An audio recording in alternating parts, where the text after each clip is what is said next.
Une fillette de 11 ans emportée par les courants le week-end dernier en Charente-Maritime.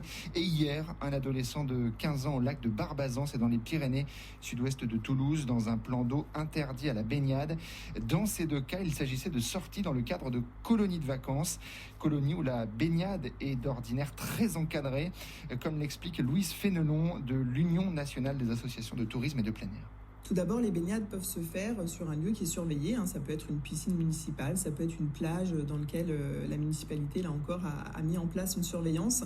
On signale son groupe, on demande l'autorisation de se baigner, avec à chaque fois un animateur pour 5 dans l'eau pour les plus petits, un animateur pour 8 dans l'eau pour les plus grands.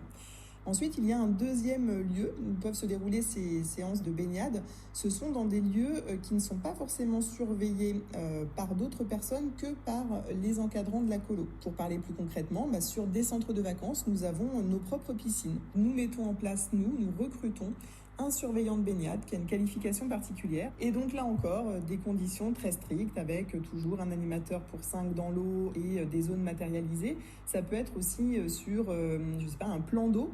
Et cette zone aura été reconnue à la fois sur la partie profondeur, la partie courant pour garantir ces baignades en toute sécurité. L'Union nationale des associations de tourisme et de plein air interrogée par Delphine Evenou.